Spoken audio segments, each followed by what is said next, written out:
Imagine waking up tomorrow and realizing that everything you worked for, your house, your car, your savings, even your retirement, is suddenly worthless. Not because of a fire, theft, or accident, but because the system itself failed you. Your money, your credit, your investments, all bets placed on a promise that no longer exists. It's not a dystopian movie, it's real. It has happened in Argentina, Venezuela, Zimbabwe, Greece, and it could happen anywhere.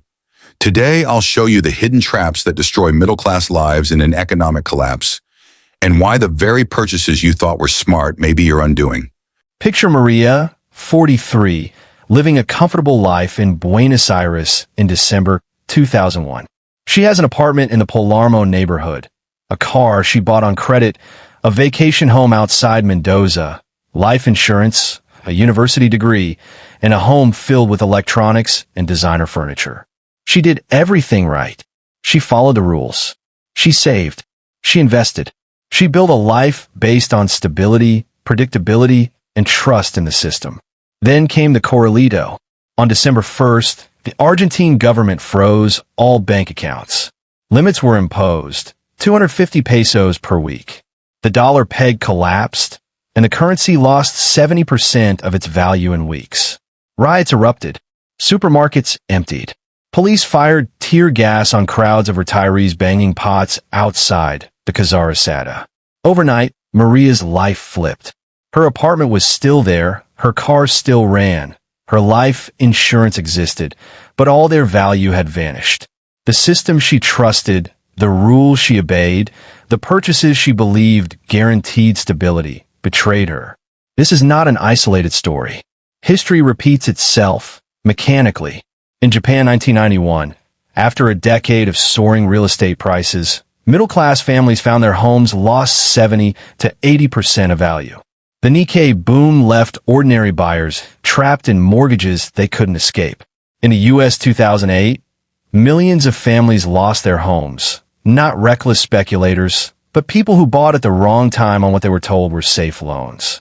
Greece, Venezuela, Zimbabwe, Lebanon, the patterns are identical. The first thing that collapses is real estate purchased at the wrong time.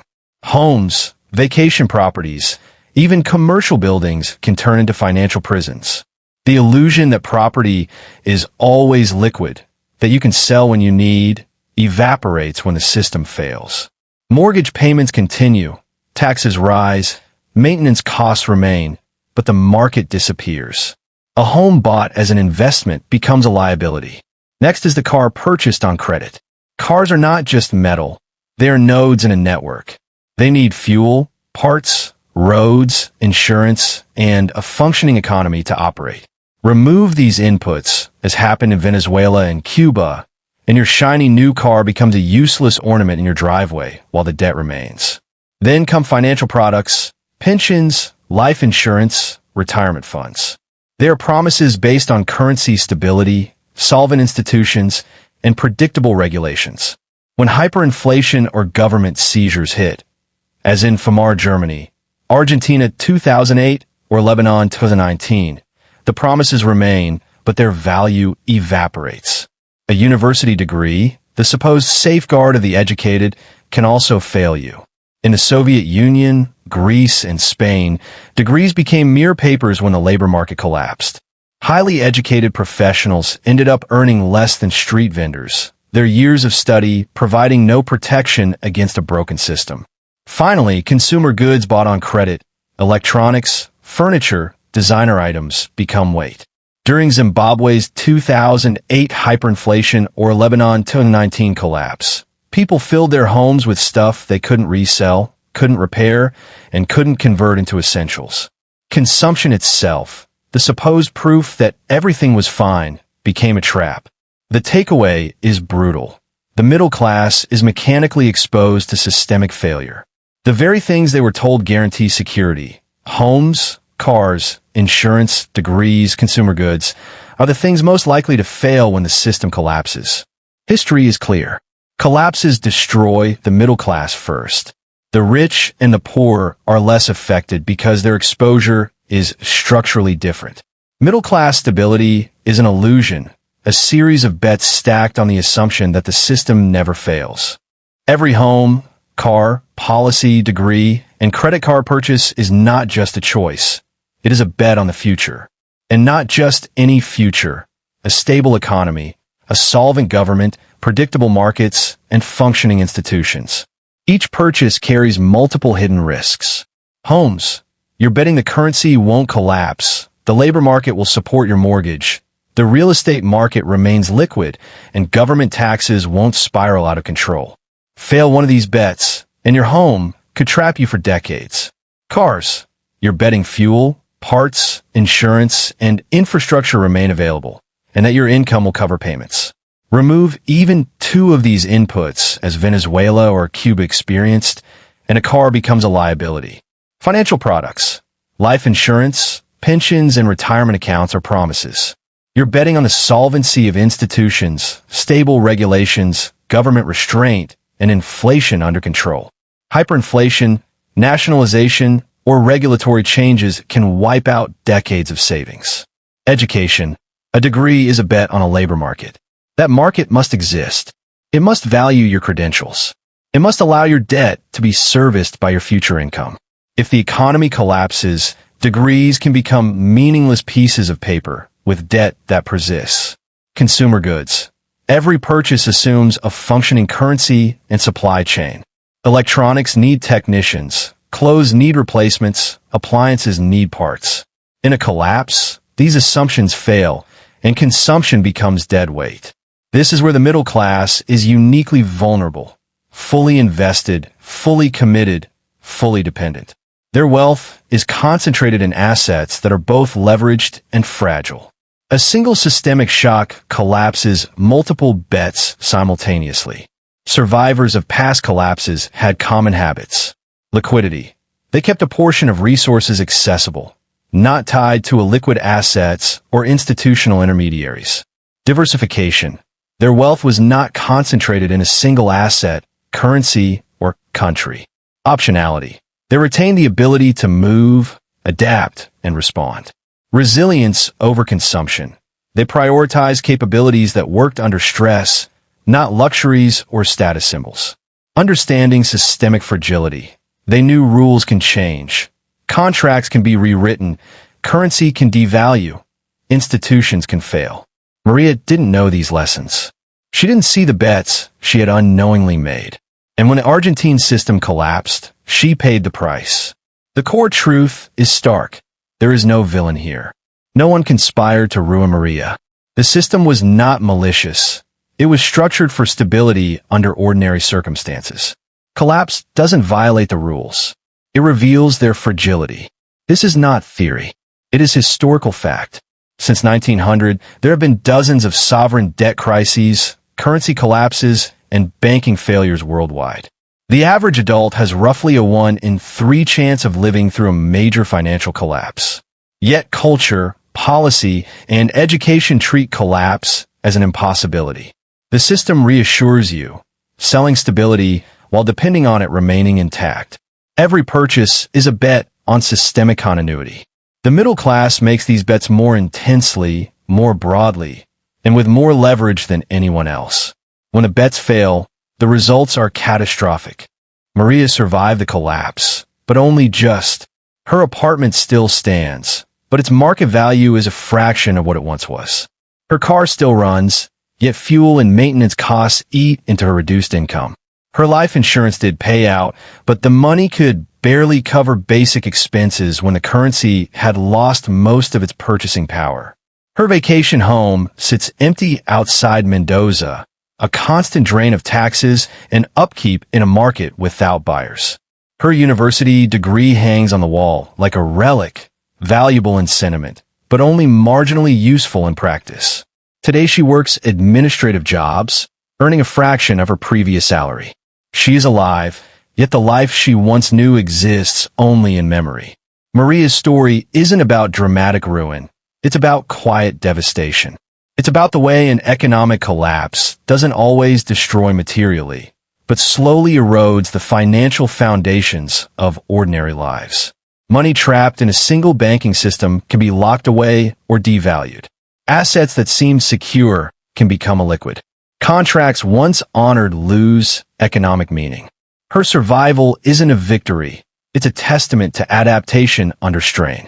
And yet, in every known case of systemic collapse, there are consistent patterns, and there are survivors. Not lucky ones, not people with prophetic foresight, but individuals and communities who learned lessons that others did not. Across history, successful survivors of economic collapse share 5 key strategies. These are not speculation or theory. They are practical behaviors documented in real collapses, from Weimar Germany to Zimbabwe to Argentina and Lebanon. 1. Keep liquidity, the power of access, not just ownership. One of the first rules survivors learn is that liquidity beats illiquid assets in a crisis. Real estate, luxury items, or long-term investments may look like wealth until you find you can't sell them. Cash, or assets that can be converted to cash quickly, becomes invaluable. In Weimar Germany and Zimbabwe, people hoarded foreign currency, gold, or essentials because holding ordinary money meant losing value rapidly. When economic systems destabilize, liquidity isn't just useful, it's survival. It means having resources you can actually use immediately, not wealth trapped in something that only has theoretical value. 2. Avoid concentration. Don't put all your assets in one basket. Diversification isn't just financial jargon, it's a lifeline. Economies that relied heavily on a single export, currency, or sector were hit hardest when shocks came. Likewise, individuals whose entire wealth was tied to one currency, one country, or one asset class had nowhere to turn. In Argentina's 2001 crisis, rapid currency devaluation wiped out savings for people whose financial lives were entirely peso-based. Survivors spread their exposure across asset types, currencies, geographies, or even income streams. That doesn't guarantee immunity, but it lowers vulnerability when one part of the system fails. 3. Maintain optionality. The ability to adapt matters more than static security. Optionality means maintaining choices. When systems break, the ability to pivot becomes a resource. Being able to change professions, relocate, switch income sources, or enter different markets is not a luxury. It's a form of resilience. During Greece's debt crisis, hundreds of thousands of educated young people emigrated to find work because the local economy no longer needed the skills their degrees represented. Degrees, certifications, and credentials have value when the job market supports them. But if the economy contracts or restructures, credentials alone don't pay the bills. Survivors look for ways to adapt their capabilities to new realities, not just preserve them. 4. Prioritize resilience over lifestyle, what you need versus what you have. Status symbols and lifestyle purchases can mask fragility. A home theater, designer furniture, or a luxury car may signal success, but in a systemic breakdown, these items can become anchors dragging you down. Consumer goods depreciate and often lack utility when systems fail. Repairs may be impossible, parts unavailable, and the items themselves worth little in barter or real value. Survivors distinguish between what is comfortable and what is enduring. They focus on assets and habits that retain practical value during stress. Things that help them live, produce, and adapt, not just impress. 5. Recognize hidden bets. Understand what you're really betting on. Every long-term financial commitment, a mortgage, insurance, retirement account, student loan, is a bet on systemic stability. These bets assume a functioning currency, solvent institutions, predictable regulations, and a continuing labor market. When those assumptions fail, the bets fail too. People often focus on the promises, what a contract says it will deliver, and ignore the conditions required for those promises to have real value. Survivors scrutinize the assumptions behind financial products, not just the promises. They ask, what happens if the currency collapses? If institutions are nationalized? If my industry no longer exists? Understanding the systems you're embedded in, and where they can break, is one of the most powerful forms of financial awareness. The brutal truth is that in every major economic collapse, the middle class is uniquely exposed. Their wealth is often concentrated in illiquid assets, leveraged through credit and dependent on institutional stability. The rich often hedge internationally and diversify globally. The poor often operate outside formal financial systems with little to lose. The middle class tends to be fully invested in a system that, when it breaks them too. Maria did everything she was taught to do: save, invest, buy property, build a career, contribute to insurance and retirement. Yet when her economy collapsed, those choices, rational at the time, became sources of fragility. She survived not because her decisions were perfect, but because she learned to adapt when the rules changed. History does not ask whether collapse will happen again, only when and where it will unfold next. Empires, currencies, and financial systems have fallen countless times throughout history. The question isn't whether another collapse will occur. It always will. It's whether you will recognize the patterns before you are caught inside them, rather than after it's already too late.